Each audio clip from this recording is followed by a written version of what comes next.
现代人每天会产生超过1万多个想法，其中80%都是消极的念头，比如被别人的失误气得冒火。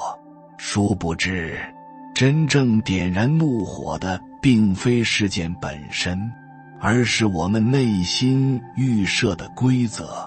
人的痛苦90%源于对现实的扭曲的解读，而非外界的客观发生。除了愤怒，还有抑郁和焦虑，这被称为现代人的3大情绪困境。它们都来源于我们自身的不着调的想法。这些杂乱无章的思绪不仅消耗你的精力，还让你难以专注当下的生活。事实上，这种快速思维在神经科学上是有解释的，它与焦虑、大脑的多巴胺调节以及过度激活的杏仁核有关。当大脑进入高负荷模式，你就像是卡在了一列失控的高速列车上，停不下来，也找不到出口。如果你总是经常胡思乱想，总是纠结过去的不如意，总是过度解读别人的言外之意，多半你也可能会有一些，比如焦虑、抑郁、敏感、易怒、失眠多梦、精神衰弱、容易受惊、注意力无法集中、记忆力减退这样的问题。接下来我会告诉你如何走出来，建议你把这条视频看完，相信一定可以帮到你。首先，我所说的你这个丰富的内心戏，还有各种的胡思乱想，准确地说，你这叫做思虑，或者就叫做杂念。这种状态其实也就是大家所说的心猿意马，任何没有入境、没有提起觉知、没有定力加持的头脑活动，其实都只是你这个肉身的念头在纷飞。那并不叫思考，它其实也是你在业力之下所做的自动化反应。国外的专家们研究发现，现在咱们人类的大脑因为大量的胡思乱想而十分的疲惫，我们有将近1半以上的时间是迷失在各种的思绪当中的，而这种超负荷的能量消耗会使我们的大脑停止进化，从而限制智力的发展。长久下去，人类的智力可能会出现倒退的现象。简单点说，就是想太多会导致智商下降。从医学的角度来说，长期的这种心猿意马、思虑过度，会导致我们的心肾受损，精神衰弱，会让你焦虑不安、抑郁失眠、多梦、无法专注做事等等。你想想，这样的状态你会做出什么大事儿了？最关键的，它会让你逐渐的远离智慧。你越胡思乱想，你就越烦乱，你的智商还掉线，所以你就越难事儿。于是呢，你就越烦躁，然后就进入了一种恶性循环。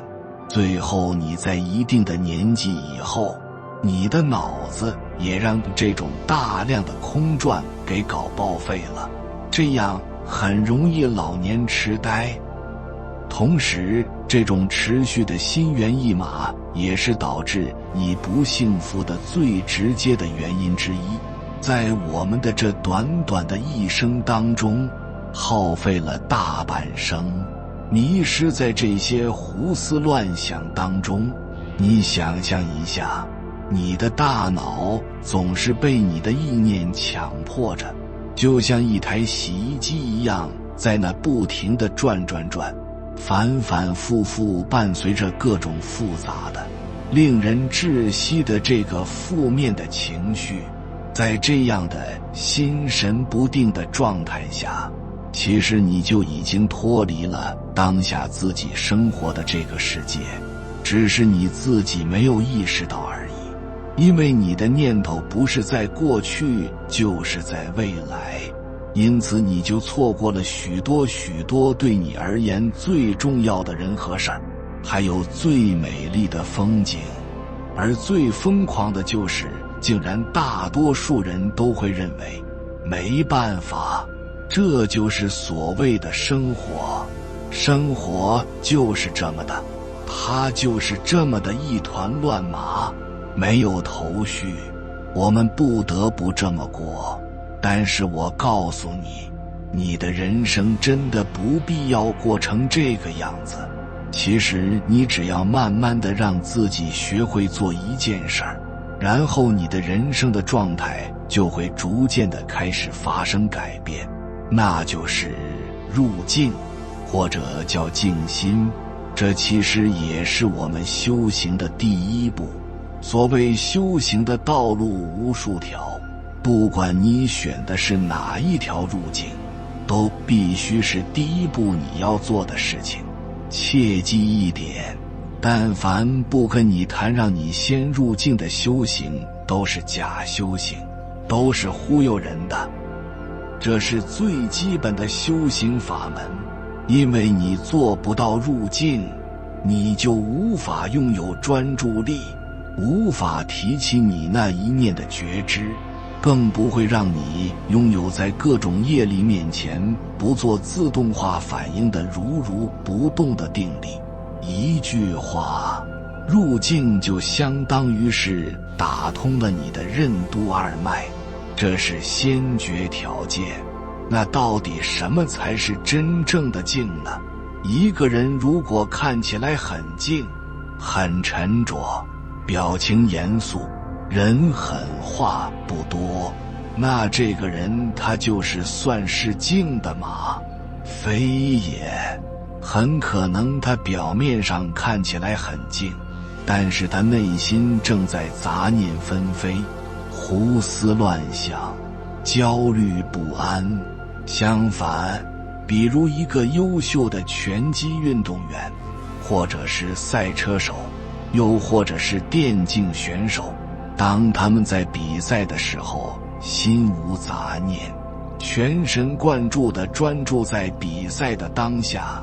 虽然他们这个时候的身体和语言都是动态的，但是我们说他的状态反而是静的。我这么一说，可能聪明的你核心武器有了它以后，你再去工作、生活、学习、修行，那你才会事半功倍。注意，以上我可没说让你的心不生念，无念的那是死人。记住，任何叫你控制自己的心不去生念的，基本上都是骗子，也是要忽悠你的。而当你可以做到保持这种专注力，在专注力之下，在繁重的工作和复杂的生活中去修行，你才有可能逐渐地提炼起那无比宝贵的、无所不知、无所不能的一念觉知。在你提起了觉知以后，你就可以自在的、清楚地看着各种的念头不断地在你面前流经，不管在任何的念头情绪，还是在无常袭来的时候，你都可以做到如如不动观，就是不做反应，让你再也不被这个业力所控制。这种状态也有人把它叫做临在当下。你要能以这种状态活着，你就可以说自己是活在当下了。只有活在当下，你才可以做到所谓的观自在。心经里说的，可以看清楚自己的思绪来来去去，对你看见的所有的情绪都不加以评判，以一种放松而专注的心态去觉察它们，就像是你自己跳出了你自己的身体来看自己，又或者说是你自己做自己头脑的侦探。这种能力就是观。观给你提供了什么呢？观给我们提供了先退一步的潜力，让你获得了看待事物的不同的角度。通过观，你才有可能看到这个事物表象之下的本质和规律。这就是为什么有些高人可以在很短的时间内透过现象看到本质，布着相的根本原因。他们永远都不会踩坑，永远也都不会失控情绪化。其实人家比你牛的地方，就是因为人家在业力面前可以拥有让他可以做到如是观的这个如不动的定力，而你没有，你做了自动化反应而不自知。你先做到了观自在，你的觉知才会慢慢的升起。如果用王阳明的话说，那升起的那一念觉知，其实就是你的良知，就是你的良知又恢复光明了。你时刻提起觉知呢，其实就是要时刻的保持你的良知的光明，保持这个良知在线，在每一个当下去治良知，把良知当成你最好的老师，以100%的诚心去对待它，听他的话，唯有你的良知光明了，并且你100%的信他，不忽悠他，你才能做到真正的知行合一，这样你离圣人也就不远了。然而在我们的一生中，思维的混乱，情绪的波动似乎是难以避免的，但真正的问题并非外界的刺激，而是我们如何应对内心的杂念。过度的思虑不仅让人疲惫，还会削弱专注力，使人沉溺于焦虑、抑郁与烦躁的恶性循环。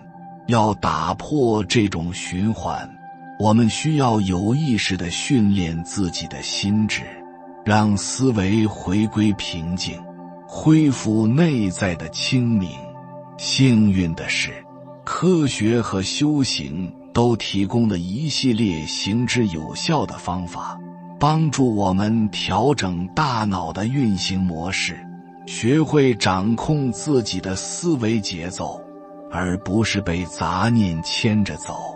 接下来我们将探讨5种具体的方法，帮助你平静心灵，停止过度思考，让你的大脑迅速恢复最佳状态。认知梳理，你想的真的会发生吗？当我们焦虑时，大脑倾向于构建最糟糕的假设，并相信这些想法是事实，但事实往往并非如此。乐观点，例如你可能因为面试没有得到及时反馈而焦虑不安，开始想着面试官是不是对我印象不好，是不是我哪里表现得很糟糕，最终演变成我可能再也找不到更好的工作了。但现实情况可能只是 HR 还没整理好名单。如何打破这种循环？ 1.1 换个角度思考，问自己，除了最坏的情况，还有哪些可能性？例如 HR 可能在处理大量简历，或他们可能在等待上级批准。 1.2 事实核查，回想类似情况，最坏的情况真的发生了吗？大部分时候我们的担忧只是虚假的警报。1.3 刻意构建正面假设。如果你总是预想最坏的结果，试着反向思考。例如，也许他们很满意我的表现，所以在安排更高层的面试。2. 使用心理咒语，打断焦虑循环。研究表明，重复简单的短语心理咒语可以降低大脑中与焦虑相关的区域的活跃度。简单来说，它能让你的思维降噪，让你的大脑远离混乱的自言自语。如何使用？选择一个简单、积极的短语，比如一切都会好起来。活在当下，平静且稳定，在内心默念这个短语，同时深呼吸，专注于咒语的节奏。你可以在任何时候练习，比如开车时、等电梯时、睡觉前，让这个短语成为你的思维锚点。3. 练习专注于当下，减少不必要的忧虑。过度思考往往让我们被困在过去或未来，而专注于当下可以帮助你与现实重新建立连接。如何训练？五感扫描法。此刻，你可以留意你周围的环境，看，观察眼前的颜色、光线变化，听，留意背景声音，比如风声、远处的谈话声。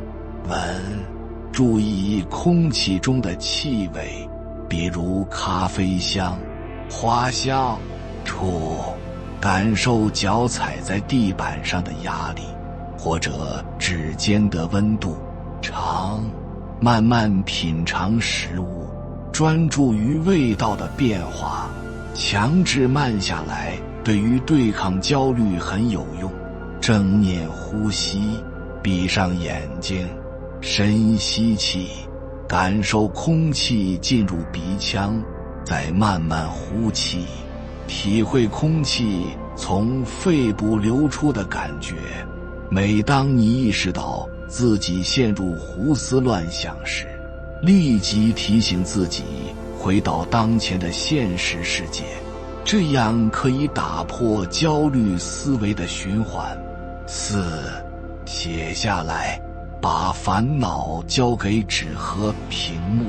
大脑的记忆机制决定了未完成的任务会反复提醒你，这就是所谓的蔡加尼效应。但如果你把它写下来，大脑会认为这件事已被记录，从而减少焦虑。脑科学就是这么神奇。如何操作？头脑卸载练习，每天花10分钟，把脑海里的烦恼写在笔记本或手机备忘录里。设定担忧时间，告诉自己，我可以在每天晚上8点思考这些问题，但现在不需要。写下对策。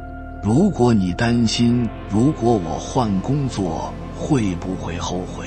写下备选方案，比如试用期不适应，可以再找新机会。这样你的大脑会感到安心。5. 深呼吸训练，用生理手段平复焦虑。快速思维常常伴随心率加快、肌肉紧张，而深呼吸训练可以直接作用于副交感神经系统，帮助大脑进入放松状态。最简单的深呼吸练习，478呼吸法。吸气4秒，感受空气充满肺部，停住呼吸7秒，让氧气在体内循环，慢慢呼气8秒，彻底排空肺部，重复35组，感受身体逐渐放松。当你发现自己陷入焦虑或过度思考时，立即尝试深呼吸，这将帮助你快速恢复冷静。道理就是这么简单清晰。另外，我再多说一个很重要的概念，当你提起了觉知，专注地做一件事的时候，慢慢的就连所有的念头的流经，你都开始觉得变得模糊，最后你全都看不见的时候，你眼前这时候就只剩下当下你在专注的这一件事儿。这个时候你的状态就叫做心流，这也是我们工作、学习、做事情的最佳状态。心流状态下的效率是平时的 N 倍，心流状态下也可以创造出很多平时无法实现的成果和奇迹。这就是你上学的时候，那些班里的学霸，事业上的佼佼者，成功人士，他们的秘密武器，他们其实也只是比你更加专注，可以更多更轻松地进入心流状态去做事而已，没什么了不起的。你想的话，你通过刻意练习你也可以。说了这么多，你可别觉得我说的这些都很容易的似的。事实上，没有任何一个人可以做到永远每时每刻都活在当下，时时刻刻都保持临在的状态。心流也不是你随时说可以切换就切换过去的。如果时刻提起觉知，保持如不动观如此的简单，那大家也就不用修行了，或者说修完了就一劳永逸了，并不是这样。事实上，就连王阳明不也是会在念头升起、内心烦乱的时候，他会随时让自己停下来，静坐片刻，去当下歌悟，去正念，去为善去恶。所以圣人们尚且如此的下功夫，随时随地的格物致知，那我们也就千万别总想着什么成仙得道这些虚妄的念头了。你再怎么通透，你也要面对这个复杂无常、变幻莫测的人生。你毕竟也是依赖于你这个肉身，生活在这个纷繁的由相组成的世界里头，起心动念在所难免。而我们要修的是圣人们格物致知的功夫，你要的是长久地保持这种入境的状态，练的是那一念觉知，也就是致良知，还有那个如不动的定力。而这些无不需要你下长久的死功夫，几年甚至几十年，不断的反复的在你日常的工作和生活中各种的事儿上的去磨练。大事大磨，小事小磨，有恒心，朝闻夕死，功夫自然就会越来越深。不用你自己说，慢慢的你身边的人就会告诉你了，你开始不一样了，开始拥有了几分静气，几分财气，甚至几分贵气。大家也都开始愿意接近你，听你说话。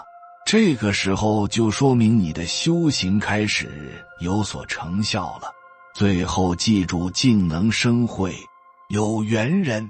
感谢你看到最后，如果今天的影片对你有所帮助，请按个赞给我响应，回复一句告别胡思乱想，愿你总能在乱七八糟生活中找到宁静和快乐。